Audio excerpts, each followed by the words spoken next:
Hey everyone, welcome back and happy Saturday. All right, guys, I'm getting a few little delays here, but hopefully everything's coming through fine. Um, I just wanted to say hi. Hope we can get some stuff done today. That's what somebody just passed my room. So I'm like, okay. I told you this is some real world. Like I'm on MTV right now, I feel, in a house full of strangers, and I'm gonna make it off the island. Anyways, guys, we're back to talk about Teresa Giudice, who is going in on Heather McDonald, and I'm like, what is happening? Before we jump in, if you guys haven't, go ahead, pop off in the comment section. If you're not subscribed, get subscribed. Don't forget to hit that notification bell, and let's go.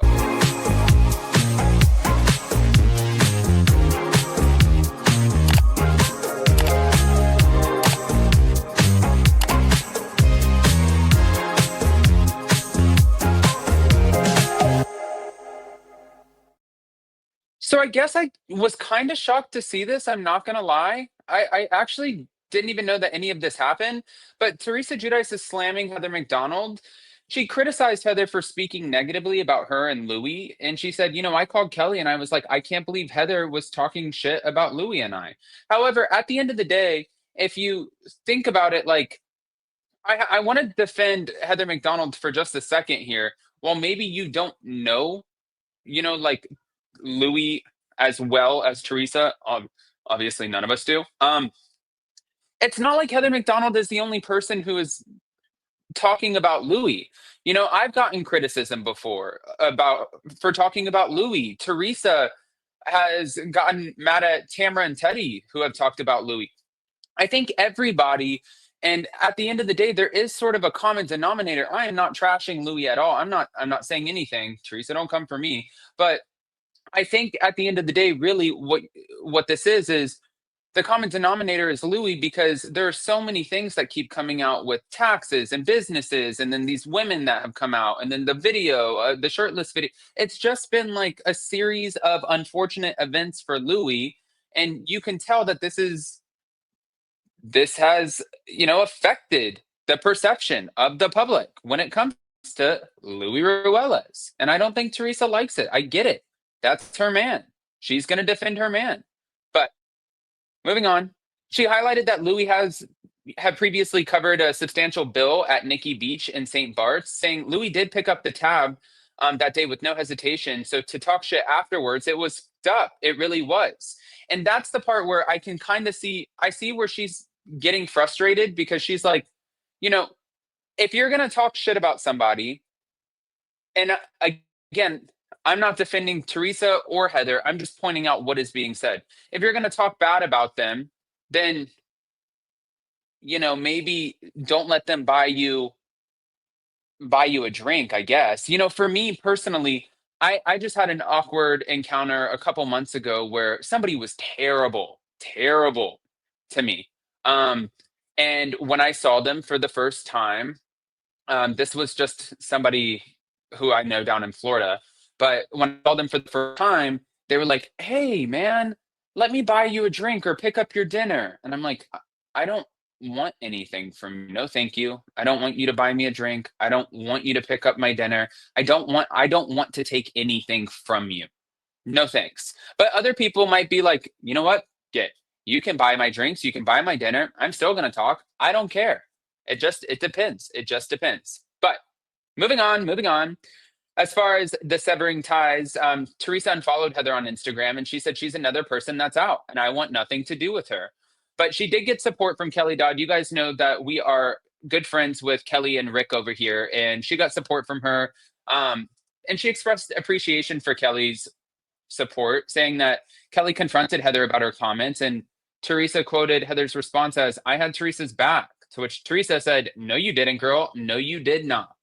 But the reflection, I guess, going into it, Teresa did discuss the tendency to judge others, saying judging is the worst quality anyone could possibly have, and no one should judge anybody.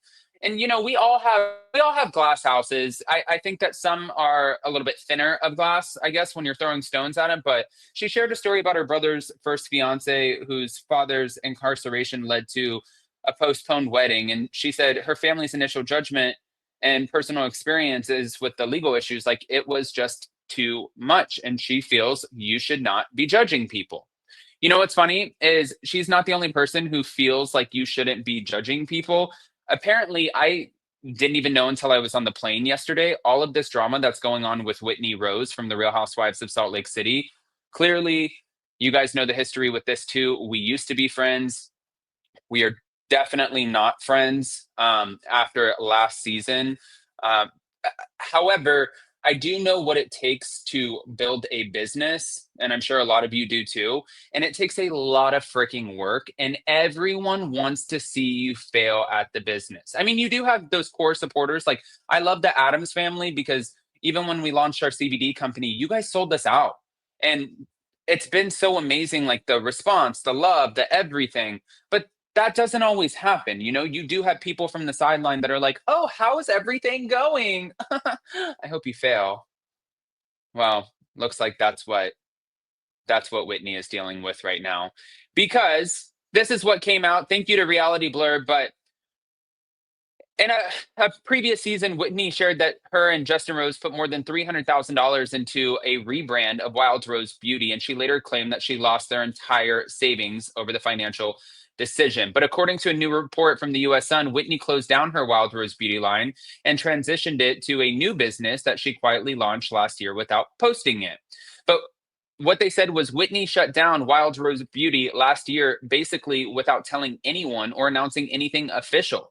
They lost a fortune. The loss was well into the six-figure range, especially since they had just rebranded Wild Rose Beauty, which they initially invested a lot of money into. Now, the site is currently active and all of the products are tagged, sold out. Plus, the company's Instagram hasn't posted anything since last year. But the outlet claimed that Wild Rose Beauty rebranded into Soul People, which is another company that she recently joined, and Wild Rose Beauty products are available now on Soul People's website, but with the original packaging and labels. But the insider claimed that Whitney hasn't posted the rebrand because, quite frankly, it's not going well. And they said there's still a lot that she's figuring out on top of that, and things are not selling. There's a lot of financial problems at play for it to even be an official rebrand. Now, last year, Soul People and its co founder, Ashley Headley, issued a press release mentioning that Wild Rose Beauty will be sold now exclusively at Soul People. Um, and they said beyond skincare, Soul People will feature a range of wellness products and digital courses to help harmonize the mind, body, and soul. Key products include a Soul Vibe, a powerful supplement for brain health, and a enhancing drink. Additionally, the company will pre launch with three digital courses covering self love, manifestation, and digital business building, with more to come. Whitney stated at the time that becoming a co founder and a co CEO of Soul People is truly a dream realized. And I've been involved in one way or another with the direct selling industry for most of my life. And now I get to take it one step further. All right. Well, now, as all of this came out, she did post this little tidbit that I have up here on the screen where it says Whitney Rose pulls the plug on Wild Rose Beauty again. And she said, false information. Please don't post about me, my family, or my business without fact checking. At the Wild Rose Beauty is not done, and she will be available for sale again soon. I'm no longer a part of Soul People for the record. I think they were saying that it was like some sort of MLM situation with Soul People at one point. Those were the accusations. I don't know them to be true, but yeah. I want to hear what you guys think, though. Guys, pop off in the comment section. If you're not subscribed, get subscribed. Don't forget to hit that notification bell. And yeah, we'll see you later. Bye, guys. Love you.